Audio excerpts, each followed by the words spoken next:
ഈശോയിൽ ഏറ്റവും സ്നേഹമുള്ളവരെ, ദൈവകൃപയുടെ 365 ദിവസങ്ങൾ ഇന്ന് നമ്മൾ വായിച്ച് ധ്യാനിക്കുന്ന വചനഭാഗം പുറപ്പാട് പുസ്തകം 5 മുതൽ 8 വരെയുള്ള അധ്യായങ്ങളാണ്. ഇന്ന് 17-ാം ദിവസം. മോശപ്രവാചകനിലൂടെ ദൈവം ചെയ്യുന്ന വലിയ അടയാളങ്ങളും അത്ഭുത പ്രവർത്തികളും ഈജിപ്തുകാരെ മാനസാന്തരപ്പെടുത്താനായിട്ട്, അല്ലെങ്കിൽ അവർക്ക് ദൈവത്തിൻ്റെ ശിക്ഷ, ദൈവത്തിൻ്റെ അധികാരം കാണിച്ചു കൊടുക്കുന്ന ഭാഗങ്ങളെല്ലാം നമ്മൾ വായിക്കുന്നുവെന്ന്. നമ്മുടെ ദൈവത്തിൻ്റെ വലിയ സ്നേഹവും കൂട്ടും കാവലും എപ്പോഴും നമ്മുടെ കൂടെ ഉണ്ടായിരിക്കട്ടെ. പരിശുദ്ധാത്മാവ് നമ്മളെ നയിക്കട്ടെ. പരിശുദ്ധ അമ്മയുടെയും സകല വിശുദ്ധരുടെയും മാധ്യസ്ഥവും കൂട്ടും കാവലും നമുക്ക് എപ്പോഴും ഉണ്ടായിരിക്കട്ടെ. ഈശോ മിശിഹായ്ക്ക് സ്തുതിയായിരിക്കട്ടെ. പുറപ്പാടിന്റെ പുസ്തകം 5-ാം അധ്യായം. ഫറവോയുടെ പ്രതികരണം. മോശയും അഹ്റോനും ഫറവോയുടെ മുമ്പിൽ ചെന്ന് പറഞ്ഞു, ഇസ്രായേലിന്റെ ദൈവമായ കർത്താവ് കൽപ്പിക്കുന്നു, മരുഭൂമിയിൽ വന്ന് എന്റെ ബഹുമാനാർത്ഥം പൂജാ മഹോത്സവം ആഘോഷിക്കാൻ എന്റെ ജനത്തെ വിട്ടയക്കുക. അപ്പോൾ ഫറവോ ചോദിച്ചു, ആരാണ് ഈ കർത്താവ്? അവന്റെ വാക്ക് കേട്ട് ഞാൻ എന്തിന് ഇസ്രായേൽക്കാരെ വിട്ടയക്കണം? ഞാൻ കർത്താവിനെ അറിയുന്നില്ല, ഇസ്രായേൽക്കാരെ വിട്ടയക്കുകയുമില്ല. അപ്പോൾ അവർ പറഞ്ഞു, ഹെബ്രായരുടെ ദൈവം ഞങ്ങളെ സന്ദർശിച്ചിരിക്കുന്നു. ആകയാൽ 3 ദിവസത്തെ യാത്ര ചെയ്ത് മരുഭൂമിയിൽ ചെന്ന് ഞങ്ങളുടെ ദൈവമായ കർത്താവിന് ബലിയർപ്പിക്കാൻ ഞങ്ങളെ അനുവദിക്കുക. അല്ലാത്ത പക്ഷം അവിടുന്ന് മഹാമാരി കൊണ്ടോ വാൾ കൊണ്ടോ ഞങ്ങളെ ശിക്ഷിക്കും. അപ്പോൾ ഈജിപ്ത് രാജാവ് അവരോട് പറഞ്ഞു, മോശെ, അഹ്റോനെ, നിങ്ങൾ ജനത്തിന്റെ ജോലിക്ക് മുടക്കം വരുത്തുന്നതെന്തിന്? പോയി നിങ്ങളുടെ കാര്യം നോക്കുവിൻ. അവൻ തുടർന്നു, നാട്ടിൽ നിങ്ങളുടെ ജനം ഏറെയുണ്ട്, അവരുടെ ജോലിക്ക് നിങ്ങൾ മുടക്കം വരുത്തുകയോ? ഫറവോ അന്ന് തന്നെ ജനത്തിന്റെ മേൽനോട്ടക്കാരോടും അവരുടെ മേലധികാരികളോടും കൽപ്പിച്ചു, ഇഷ്ടികയുണ്ടാക്കാൻ വേണ്ട വൈക്കോൽ മുൻപെന്ന പോലെ ഇനി ജനത്തിന് എത്തിച്ചു കൊടുക്കേണ്ട. അവർ തന്നെ പോയി ആവശ്യമുള്ള വൈക്കോൽ ശേഖരിക്കട്ടെ. എന്നാൽ ഇതുവരെ ഉണ്ടാക്കിയിരുന്നത്ര ഇഷ്ടികയുണ്ടാക്കാൻ അവരെ നിർബന്ധിക്കുകയും വേണം. അതിൽ കുറവ് വരരുത്. അവർ അലസരാണ്. അതുകൊണ്ടാണ് ഞങ്ങളുടെ ദൈവത്തിന് ബലിയർപ്പിക്കാൻ ഞങ്ങൾ പോകട്ടെ എന്ന് അവർ മുറവിളി കൂട്ടുന്നത്. അവരെ കൊണ്ട് കൂടുതൽ ജോലി ചെയ്യിക്കുക. അങ്ങനെ അവർ അധ്വാനിക്കുകയും വ്യാജവാക്കുകളിൽ ശ്രദ്ധിക്കാതിരിക്കുകയും ചെയ്യട്ടെ. മേൽനോട്ടക്കാരും മേസ്ത്രികളും ചെന്ന് ജനത്തോട് പറഞ്ഞു, ഇനി നിങ്ങൾക്ക് വൈക്കോൽ തരികയില്ല എന്ന് ഫറവോ പറയുന്നു. നിങ്ങൾ തന്നെ പോയി കിട്ടാവുന്നിടത്തുനിന്നെല്ലാം വൈക്കോൽ ശേഖരിക്കുവിൻ. എന്നാൽ പണിയിൽ യാതൊരു കുറവും വരരുത്. ജനം വൈക്കോൽ ശേഖരിക്കുന്നതിന് ഈജിപ്തിന്റെ നാനാഭാഗങ്ങളിലേക്കും പോയി. മേൽനോട്ടക്കാർ കർശനമായി നിർദ്ദേശിച്ചു, ദിവസം തോറുമുള്ള വേല വൈക്കോൽ തന്നിരുന്നപ്പോൾ എന്നതുപോലെ ചെയ്തു തീർക്കുവിൻ. ഫറവോയുടെ ഉദ്യോഗസ്ഥന്മാർ ജോലിയുടെ മേൽനോട്ടത്തിന് നിയമിച്ചിരുന്ന ഇസ്രായേൽക്കാരെ പ്രഹരിച്ചുകൊണ്ട് ചോദിച്ചു, നിങ്ങൾ ഇതുവരെ ഉണ്ടാക്കിക്കൊണ്ടിരുന്നത്ര ഇഷ്ടികൾ ഇന്നലെയും ഇന്നും ഉണ്ടാക്കാഞ്ഞതെന്ത്? ഇസ്രായേൽക്കാരായ മേൽനോട്ടക്കാർ ഫറവോയെ സമീപിച്ച് ഇങ്ങനെ പരാതിപ്പെട്ടു, അങ്ങയുടെ ദാസന്മാരോട് എന്താണ് ഇപ്രകാരം പെരുമാറുന്നത്? അങ്ങയുടെ ദാസന്മാർക്ക് അവർ വൈക്കോൽ തരുന്നില്ല, എങ്കിലും ഇഷ്ടികയുണ്ടാക്കുവിനെന്ന് അവർ കൽപ്പിക്കുന്നു. അങ്ങയുടെ ദാസന്മാരെ പ്രഹരിക്കുന്നു, എന്നാൽ കുറ്റം അങ്ങയുടെ ജനത്തിന്റേതാണ്. ഫറവോ മറുപടി പറഞ്ഞു, നിങ്ങൾ അലസരാണ്. അതുകൊണ്ടാണ് കർത്താവിന് ബലിയർപ്പിക്കാൻ ഞങ്ങൾ പോകട്ടെ എന്ന് നിങ്ങൾ പറഞ്ഞുകൊണ്ടിരിക്കുന്നത്. പോയി ജോലി ചെയ്യുവിൻ. നിങ്ങൾക്ക് വൈക്കോൽ തരികയില്ല, എന്നാൽ ഇഷ്ടികയുടെ എണ്ണം കുറയുകയും അരുത്. അനുദിനം ഉണ്ടാക്കുന്ന ഇഷ്ടികയുടെ എണ്ണത്തിൽ കുറവ് വരാൻ പാടില്ലെന്ന് കേട്ടപ്പോൾ ഇസ്രായേൽക്കാരായ മേലാളന്മാർ ധർമ്മസങ്കടത്തിലായി. ഫറവോയുടെ അടുക്കൽ നിന്ന് മടങ്ങിയെത്തുമ്പോൾ മോശയും അഹ്റോനും തങ്ങളെ കാത്തു നിൽക്കുന്നത് അവർ കണ്ടു. അവർ മോശയോടും അഹ്റോനോടും പറഞ്ഞു, കർത്താവ് നിങ്ങളുടെ പ്രവൃത്തി കണ്ട് നിങ്ങളെ വിധിക്കട്ടെ. ഫറവോയുടെയും അവന്റെ സേവകന്മാരുടെയും മുമ്പിൽ നിങ്ങൾ ഞങ്ങളെ അവജ്ഞാപാത്രങ്ങളാക്കി. ഞങ്ങളെ വധിക്കാൻ നിങ്ങൾ അവരുടെ കയ്യിൽ വാൾ കൊടുത്തിരിക്കുന്നു. അപ്പോൾ മോശ കർത്താവിനോട് പറഞ്ഞു, കർത്താവേ, അങ്ങ് എന്തിനാണ് ഈ ജനത്തോട് ഇത്ര ക്രൂരമായി പെരുമാറുന്നത്? എന്തിനാണ് അങ്ങ് എന്നെ ഇങ്ങോട്ട് അയച്ചത്?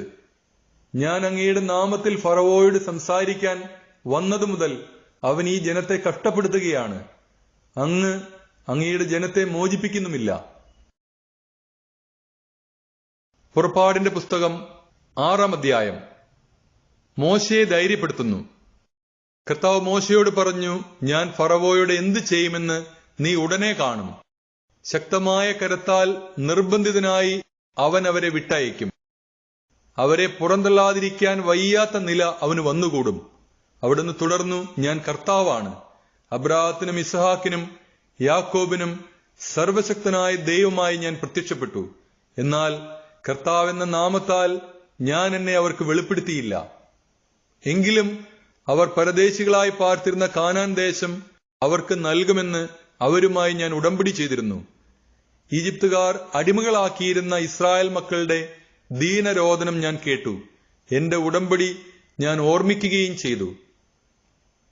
ആകയാൽ ഇസ്രായേൽ മക്കളോട് പറയുക, ഞാൻ കർത്താവാണ്. ഈജിപ്തുകാർ ചുമത്തിയ ഭാരം നീക്കി നിങ്ങളെ ഞാൻ മോചിപ്പിക്കും. നിങ്ങളുടെ അടിമത്തത്തിൽ നിന്ന് നിങ്ങളെ സ്വതന്ത്രരാക്കും. കൈ ഉയർത്തി അവരെ കഠിനമായി ശിക്ഷിച്ച് നിങ്ങളെ വീണ്ടെടുക്കും. ഞാൻ നിങ്ങളെ എന്റെ ജനമായി സ്വീകരിക്കും, നിങ്ങളുടെ ദൈവമായിരിക്കുകയും ചെയ്യും. ഈജിപ്തുകാരുടെ ദാസ്യത്തിൽ നിന്ന് നിങ്ങളെ മോചിപ്പിച്ച ഞാനാണ് നിങ്ങളുടെ ദൈവമായ കർത്താവെന്ന് നിങ്ങൾ അറിയും. അബ്രഹത്തിനും ഇസ്ഹാക്കിനും യാക്കോബിനും വാഗ്ദാനം ചെയ്ത ദേശത്തേക്ക് നിങ്ങളെ ഞാൻ നയിക്കും. അത് നിങ്ങൾക്ക് അവകാശമായി തരികയും ചെയ്യും. ഞാൻ കർത്താവാണ്. ഇസ്രായേൽ മക്കളോട് മോശ ഇപ്രകാരം പറഞ്ഞെങ്കിലും അവരുടെ മനോവ്യതയും ക്രൂരമായ അടിമത്തവും നിമിത്തം അവർ അവന്റെ വാക്കുകൾ ശ്രദ്ധിച്ചില്ല. കർത്താവ് മോശയോട് കൽപ്പിച്ചു, നീ പോയി ഈജിപ്തിലെ രാജാവായ ഫറവോയോട് ഇസ്രായേൽ മക്കളെ വിട്ടയക്കാൻ പറയുക. മോശ കർത്താവിനോട് പറഞ്ഞു, ഇസ്രായേൽ മക്കൾ പോലും ഞാൻ പറയുന്നത് കേൾക്കുന്നില്ല. പിന്നെ ഫറവോ കേൾക്കുമോ? പോരെങ്കിൽ ഞാൻ സംസാരിക്കാൻ കഴിവില്ലാത്തവനുമാണ്. കർത്താവ് മോശയോടും അഹരോനോടും കൽപ്പിച്ചു, ഇസ്രായേൽക്കാരെ ഈജിപ്തിൽ നിന്ന് മോചിപ്പിക്കാൻ ഞാൻ നിങ്ങളെ നിയോഗിച്ചിരിക്കുന്നുവെന്ന് ഇസ്രായേൽ മക്കളോടും ഈജിപ്ത് രാജാവായ ഫറവോയോടും പറയുക. വംശാവലി. മോശയുടെയും അഹ്റോന്റെയും പിതൃഗോത്രങ്ങളുടെ തലവന്മാർ ഇവരാകുന്നു. ഇസ്രായേലിന്റെ ആദ്യജാതനായ റൂബന്റെ പുത്രന്മാർ ഹനോക്ക്, പല്ലു, ഹെസ്രാൻ, കർമ്മി ഇവരാകുന്നു റൂബൻ ഗോത്രത്തിലെ തലവന്മാർ. ശെമയോന്റെ പുത്രന്മാർ യെമുവേൽ, യാമീൻ, ഓഹദ്, യാക്കീൻ, സോഹാർ, കാനാൻകാരിയിൽ നിന്നുള്ള ഷാവൂൽ ഇവരാകുന്നു ശിമയോന്റെ ഗോത്രത്തിലെ കുലത്തലവന്മാർ. കുലങ്ങളനുസരിച്ച് ലേവിയുടെ പുത്രന്മാരുടെ പേരുകൾ: ഗർഷോൻ, കൊഹാത്ത്, മറാറി. ലേവിയുടെ ജീവിതകാലം 137 വർഷമായിരുന്നു. ഗർഷോന്റെ പുത്രന്മാർ ലിബ്നി, ഷെമയി എന്നിവരും അവരുടെ കുടുംബങ്ങളും. കൊഹാത്തിന്റെ പുത്രന്മാർ അമ്രാം, ഇസ്ഹാർ, ഹെബ്രോൻ, ഉസിയേൽ. കൊഹാത്തിന്റെ ജീവിതകാലം 133 വർഷമായിരുന്നു. മെറാറിയുടെ പുത്രന്മാർ മഹ്ലി, മൂഷി. തലമുറയനുസരിച്ച് ലേവിയുടെ കുടുംബങ്ങൾ ഇവയാണ്. അമ്രാം തന്റെ പിതൃസഹോദരിയായ യോക്കേബെദിനെ ഭാര്യയായി സ്വീകരിക്കുകയും അവളിൽ അവന് അഹറോൻ, മോശ എന്നിവർ ജനിക്കുകയും ചെയ്തു. അമ്രാമിന്റെ ജീവിതകാലം 137 വർഷമായിരുന്നു. ഇസ്ഹാറിന്റെ പുത്രന്മാർ കോറഹ്, നെഫെഗ്, സിക്രി. ഉസിയേലിന്റെ പുത്രന്മാർ മിഷായേൽ, എൽസാഫാൻ, സിത്രി. അഹറോൻ അമ്മീനാദാബിന്റെ മകളും നെഷോന്റെ സഹോദരിയുമായ എലീഷേബായെ ഭാര്യയായി സ്വീകരിക്കുകയും അവളിൽ അവന് നാദാബ്, അബീഹു, എലിയാസർ, ഇത്താമാർ എന്നീ പുത്രന്മാർ ജനിക്കുകയും ചെയ്തു. കോറഹിന്റെ പുത്രന്മാർ അസീർ, എൽക്കാന, അബിയാസഫ്. ഇവരാണ് കോറഹ് വംശജർ.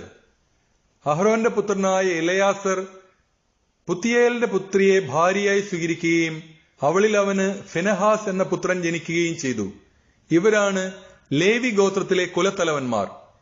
ഈജിപ്ത് രാജ്യത്ത് നിന്ന് ഇസ്രായേൽക്കാരെ സംഘം സംഘമായി പുറത്തു കൊണ്ടുവരികയെന്ന് കർത്താവ് കൽപ്പിച്ചത് ഈ അഹ്റോനോടും മോശയോടുമാണ്.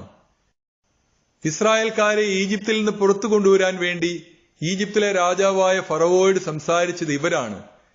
ഈജിപ്തിൽ വെച്ച് കർത്താവ് മോശയോട് സംസാരിച്ച ദിവസം അവിടുന്ന് ഇപ്രകാരം അരുളി ചെയ്തു, ഞാൻ കർത്താവാണ്. ഞാൻ നിന്നോട് കൽപ്പിക്കുന്നതെല്ലാം ഈജിപ്തിലെ രാജാവായ ഫറവോയോട് നീ പറയുക. മോശ കർത്താവിനോട് പറഞ്ഞു, സംസാരിക്കാൻ കഴിവില്ലാത്തവനാണ് ഞാൻ. ഫറവോ എന്റെ വാക്കുകൾ ശ്രദ്ധിക്കുമോ? പുറപ്പാടിന്റെ പുസ്തകം 7-ാം അധ്യായം. ഫറവോയുടെ മുൻപിൽ. കർത്താവ് മോശയോട് പറഞ്ഞു, ഇതാ ഞാൻ ഫറവോയ്ക്ക് നിന്നെ ദൈവത്തെ പോലെ ആക്കിയിരിക്കുന്നു. നിന്റെ സഹോദരനായ അഹറോൻ നിന്റെ പ്രവാചകനായിരിക്കും. ഞാൻ നിന്നോട് കൽപ്പിക്കുന്നതെല്ലാം നീ അഹറോനോട് പറയണം. ഫറവോ തന്റെ രാജ്യത്ത് നിന്ന് ഇസ്രായേൽക്കാരെ വിട്ടയക്കാൻ വേണ്ടി നിന്റെ സഹോദരൻ അഹറോൻ അവനോട് സംസാരിക്കട്ടെ. ഞാൻ ഫറവോയുടെ ഹൃദയം കഠിനമാക്കും. ഈജിപ്ത് രാജ്യത്ത് വളരെയേറെ അടയാളങ്ങളും അത്ഭുതങ്ങളും പ്രവർത്തിക്കും. എങ്കിലും ഫറവോ നിങ്ങളുടെ വാക്ക് കേൾക്കുകയില്ല. എന്നാൽ ഞാൻ ഈജിപ്തിനെ കഠിനമായി ശിക്ഷിച്ച് എന്റെ സൈന്യവും ജനവുമായി ഇസ്രായേലിനെ ഈജിപ്തിൽ നിന്ന് പുറത്തു കൊണ്ടുവരും. ഞാൻ ഈജിപ്തിനെതിരെ കൈനീട്ടി ഇസ്രായേൽ മക്കളെ അവരുടെ ഇടയിൽ നിന്ന് മോചിപ്പിച്ചു കഴിയുമ്പോൾ ഞാനാണ് കർത്താവെന്ന് ഈജിപ്തുകാർ മനസ്സിലാക്കും. മോശയും അഹ്റോനും കർത്താവ് കൽപ്പിച്ചതുപോലെ പ്രവർത്തിച്ചു. അവർ ഫറവോയോട് സംസാരിക്കുമ്പോൾ മോശയ്ക്ക് 80 അഹ്റോന് 73 വയസ്സായിരുന്നു. വടി സർപ്പമാകുന്നു. കർത്താവ് മോശയോടും അഹ്റോനോടും പറഞ്ഞു, ഫറവോ നിങ്ങളോട് ഒരടയാളം ആവശ്യപ്പെടുന്ന പക്ഷം നീ അഹ്റോനോട് നിന്റെ വടിയെടുത്ത് ഫറവോയുടെ മുൻപിലിടുക എന്ന് പറയണം. അത് സർപ്പമായി മാറും. മോശയും അഹ്റോനും ഫറവോയുടെ അടുക്കൽ ചെന്ന് കർത്താവ് കൽപ്പിച്ചതുപോലെ പ്രവർത്തിച്ചു. അഹ്റോൻ വടി ഫറവോയുടെയും സേവകരുടെയും മുൻപിലിട്ടു. അത് സർപ്പമായി. അപ്പോൾ ഫറവോ വിജ്ഞന്മാരെയും മന്ത്രവാദികളെയും വിളിച്ചു വരുത്തി. തങ്ങളുടെ മാന്ത്രിക വിദ്യയാൽ ഈജിപ്തിലെ മന്ത്രവാദികളും അപ്രകാരം ചെയ്തു. അവർ ഓരോരുത്തരും തങ്ങളുടെ വടികൾ നിലത്തിട്ടപ്പോൾ അവ സർപ്പങ്ങളായി മാറി. എന്നാൽ അഹറോന്റെ വടി അവരുടെ വടികളെ വിഴുങ്ങിക്കളഞ്ഞു. കർത്താവ് പറഞ്ഞതുപോലെ ഫറവോയുടെ ഹൃദയം കഠിനമായി. അവൻ അവരുടെ വാക്ക് കേട്ടില്ല. ജലം രക്തമായി മാറുന്നു.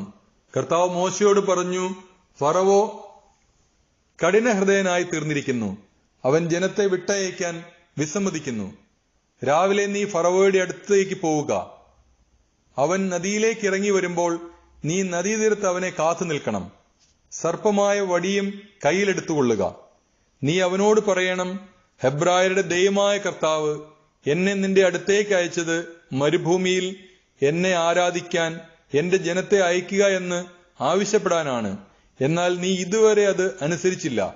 കർത്താവ് പറയുന്നു, ഞാനാണ് കർത്താവെന്ന് ഇതിനാൽ നീ മനസ്സിലാക്കും.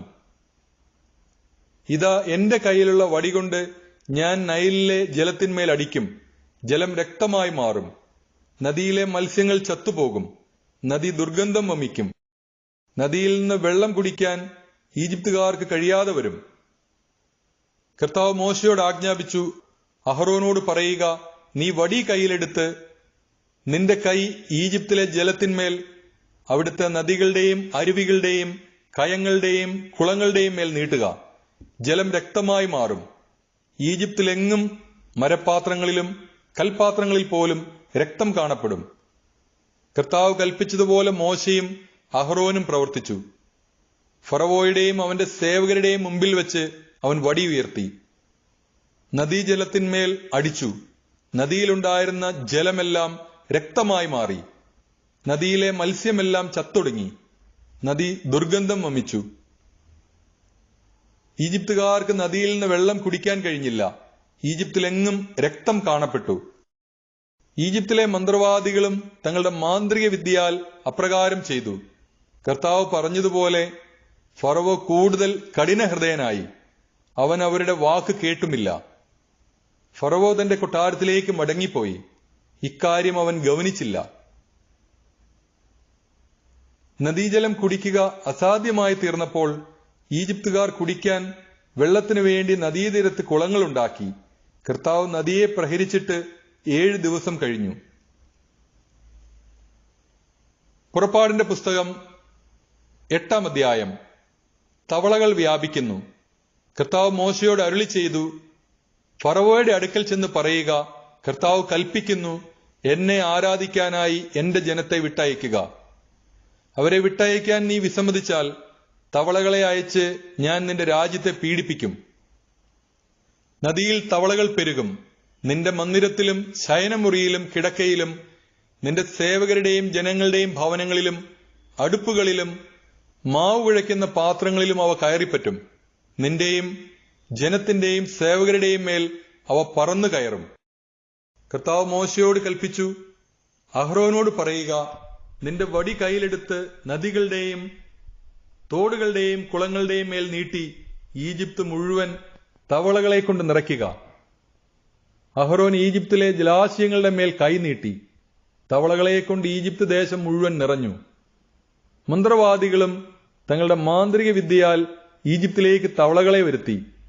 അനന്തരം ഫറവോ മോശയെയും അഹ്റോനെയും വിളിച്ചു വരുത്തി പറഞ്ഞു, എന്നിൽ നിന്നും എന്റെ ജനത്തിൽ നിന്നും തവളകളെ അകറ്റിക്കളയുന്നതിന് കർത്താവിനോട് നിങ്ങൾ അപേക്ഷിക്കുവിൻ.